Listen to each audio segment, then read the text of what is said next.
1. Hello, I'm Kate from Student Affairs.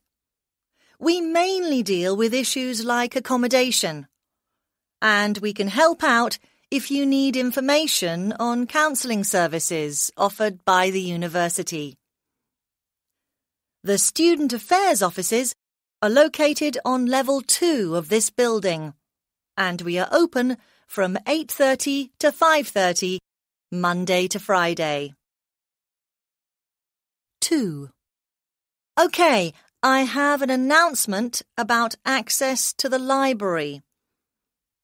Due to some building work, the library will be closed until next Thursday. It will open again at 9 a.m. that morning. 3.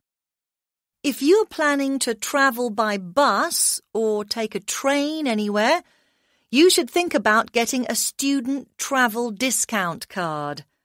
This gives you 20% off most fares. The discount cards are available from the Students' Union. Just ask someone at the main desk for an application form.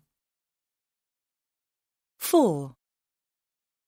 It's important that you have access to a doctor during your time at the university, so please make sure that you register with the University Medical Service. Their offices are in the Taylor Building. That's the one opposite the Students' Union. The medical service staff would prefer it if all students could register before the 28th of September. Thanks. So, we're ready to take questions now. Can I just ask you, before you ask your question, to just give your name first? So, lots of people with their hands up. Yes. Hi, my name is Jack from China. I'd like to know, is there free internet access everywhere on the campus? Not absolutely everywhere, unfortunately, but we do have wireless in most main areas. Certainly in your room, in the Students' Union, in the library, and also in your department building. But you will need a separate password for that. OK. Where can I get more information about that? You need to ask your tutor or the administrator for your department. Yes, at the back. Hi, my name is Bogdan from Bulgaria. How do I take books out of the library? Can you borrow them? I mean, like in a normal library? What subject are you studying? I'm studying biochemistry. OK. Well, as far as the main library is concerned, you can borrow up to 10 books on your card. And journals? No, you can't take journals out of the library. They're mostly online. But your department also has books and journals, and you can arrange to borrow those for short periods. Any more questions? Yes, my name is Frederick. What time's the last bus from town? About 11 p.m. What happens if you miss it? Well, there are city night buses which run all night. And is the university bus free, or do you have to pay? Yes, it's free if you have a student bus pass. How do I get one of those? You need to get a form from the Students' Union and fill it in.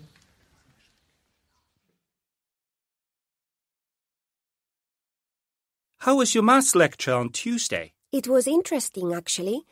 We looked at cryptography. It was about how ciphers are made and some of their uses. Ciphers? Yeah. A cipher is another word for a code. You mean like computer code? HTML, that kind of thing? No, not exactly. It was about the history of code making. Codes that people have used to send information to each other in letters, or codes for government documents. We looked at pretty much everything, from substitution ciphers to more complex codes.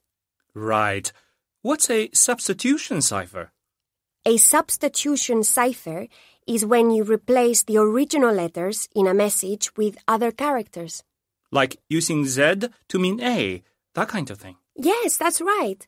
But most codes aren't quite that simple, because each substitution cipher can use more than one key. I don't get that. Can you explain what a key is?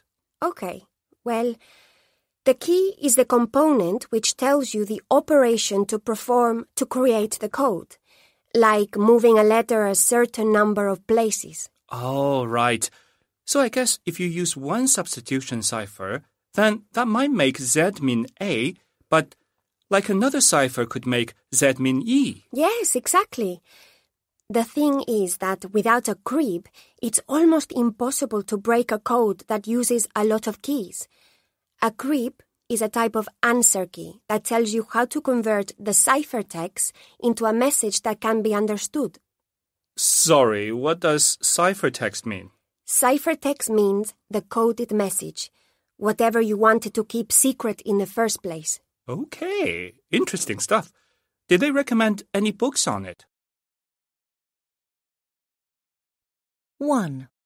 Yes, you mentioned drugs, but there was a word which I didn't catch. Performance something. 2. What does that mean? 3.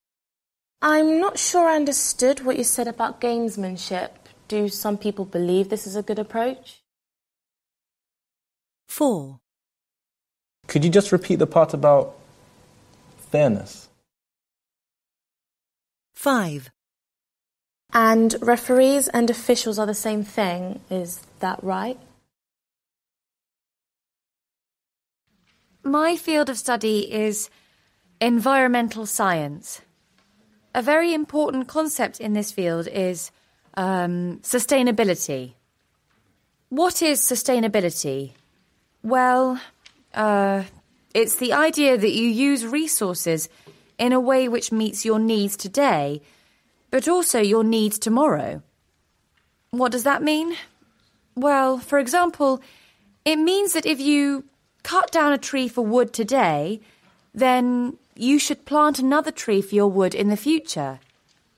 Sustainability is a very important concept in environmental science and in economics because resources are limited and the world population is growing. So, are there any questions?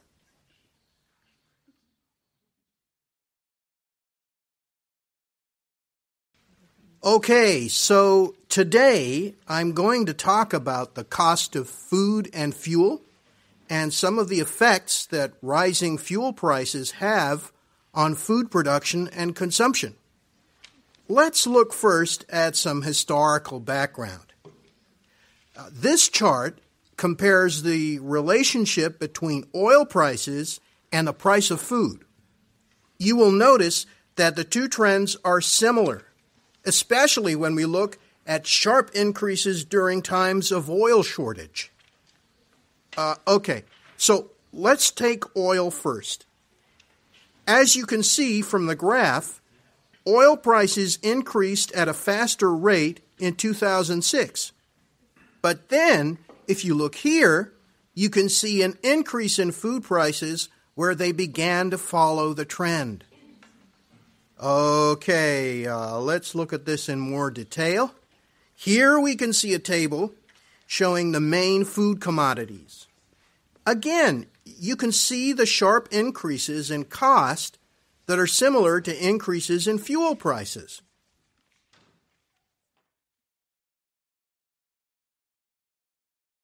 So now that you've had some time to think about yesterday's lecture, it would be useful to just recap on some of the key ideas. Sarah, could you comment on the two stances presented in the lecture, the ecocentric and technocentric views? Well, okay. It seems to me that the technocentric view is probably right. We're always being told that technology can have a positive effect on environmental needs. For example, 40 years ago, people thought that we couldn't grow enough food to support the global population. But in fact, With new farming methods, we've increased food production. Yeah, I agree with that. I think that we're going to see a lot more use of technology to deal with the environment, to solve issues like climate change by capturing carbon. And we'll get better at using technology to find new ways of doing things, like getting more minerals out of the earth by deep water drilling. That's just an example. But I mean, now we can get oil out of places like the Arctic that were impossible to reach even 20 years ago. Yes, but there's a limit to the Earth's resources. That's what the ecocentrics are saying. I would argue that you have to balance economic growth with the use of resources. We can't just go on using the same amount of oil and gas. It's not sustainable. There have to be controls. I mean, these are finite resources. No, I don't agree. We're already seeing that technology increases access to oil reserves. Why not other resources too? And why shouldn't people in the developing world have the same opportunities as people in developed countries?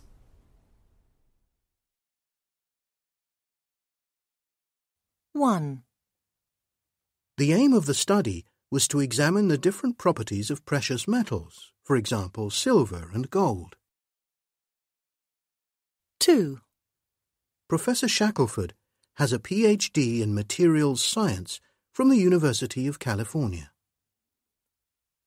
3. Most students have studied 4 years of science already, that is to say, physics and chemistry.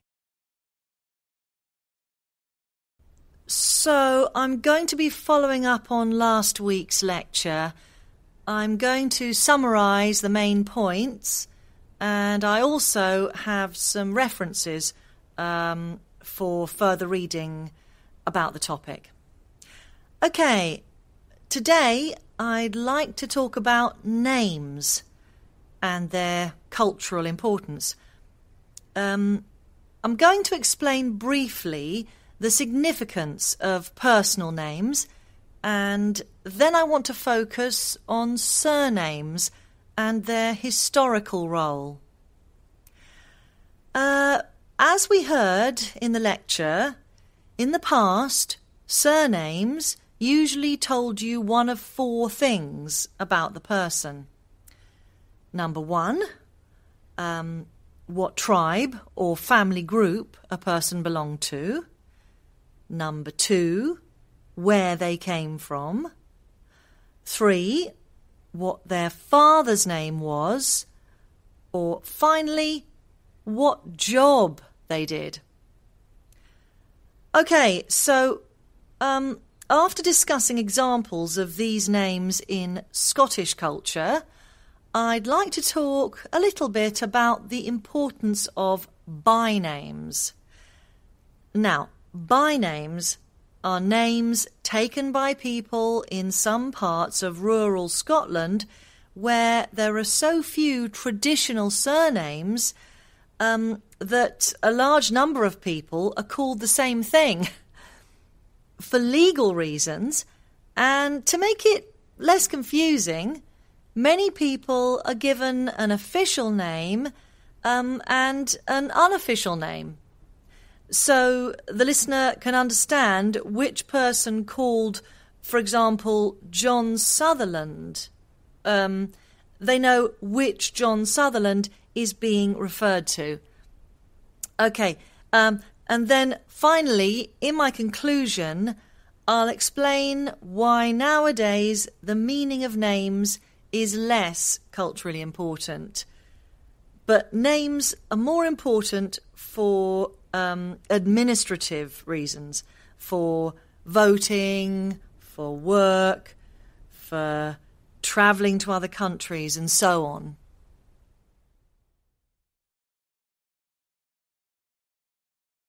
One. Synesthesia attracts a lot of interest because scientists believe that understanding why it occurs could help us to understand how our brains process sensory stimuli. 2. Most synesthetes find these associations pleasant rather than unpleasant. Therefore, synesthesia is not considered to be an illness. 3. Is synesthesia due to a physical difference, or do people become synesthetic because of environmental factors? 4. However, there are others who believe synesthetes make these unusual associations owing to a physical difference in their brain structure. 5. The suggestion is that their brains are cross-wired, so that when they receive a signal, more than one part of the brain is activated.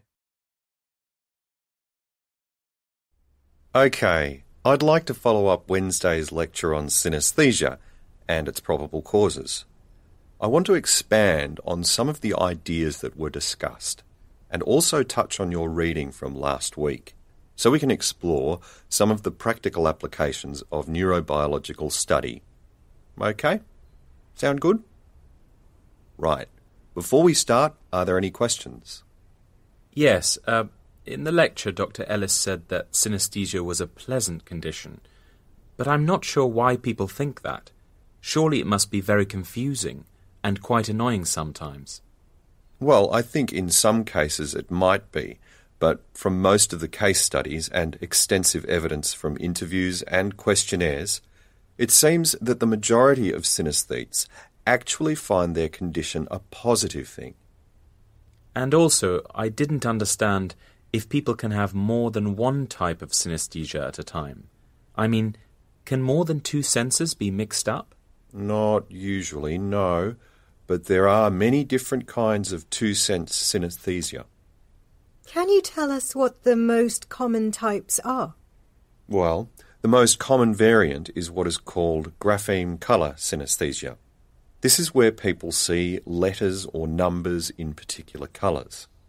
Because we already know quite a lot about the visual system and its neurological effects, grapheme colour is certainly the most studied form of synesthesia.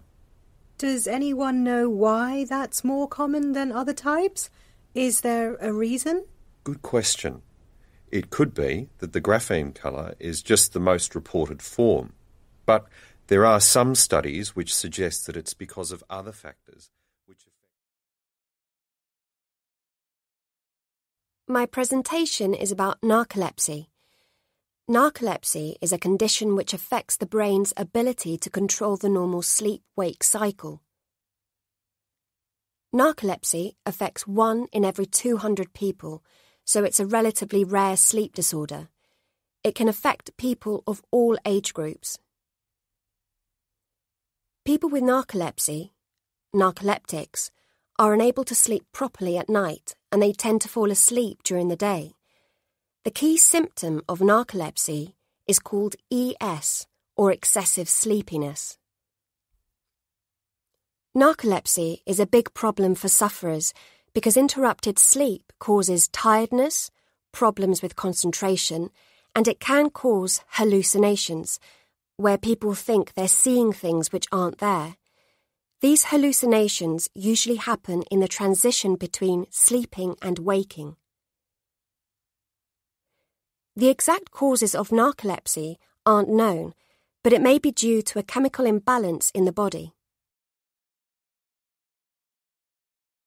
My presentation is about narcolepsy. Narcolepsy is a condition which affects the brain's ability to control the normal sleep-wake cycle.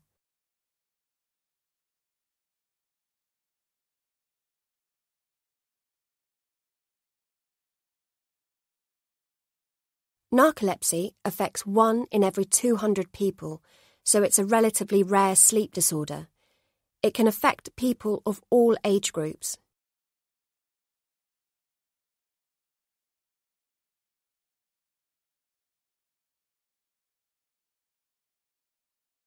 People with narcolepsy, narcoleptics, are unable to sleep properly at night, and they tend to fall asleep during the day.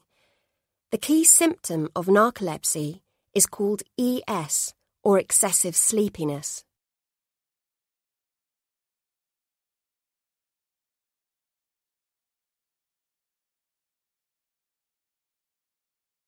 Narcolepsy is a big problem for sufferers because interrupted sleep causes tiredness, problems with concentration, and it can cause hallucinations, where people think they're seeing things which aren't there. These hallucinations usually happen in the transition between sleeping and waking.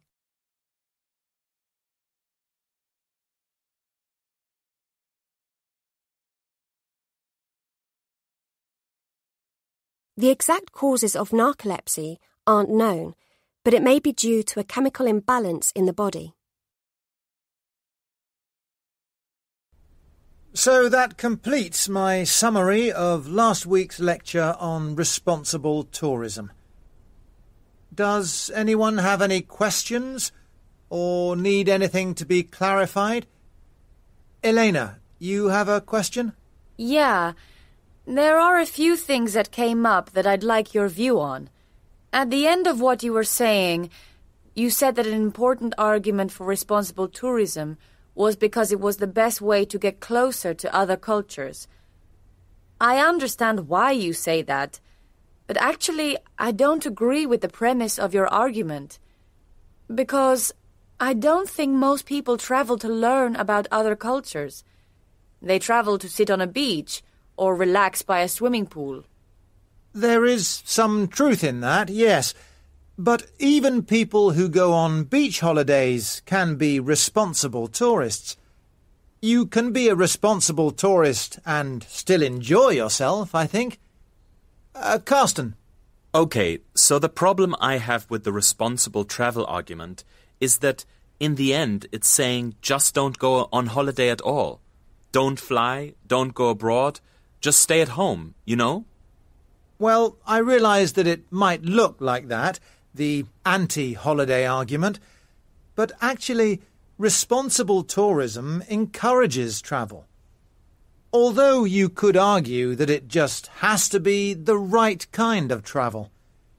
Going on holiday in your own country is one kind of responsible tourism, but it's not the only kind. Okay, yes, I see what you're saying, although I'm not convinced.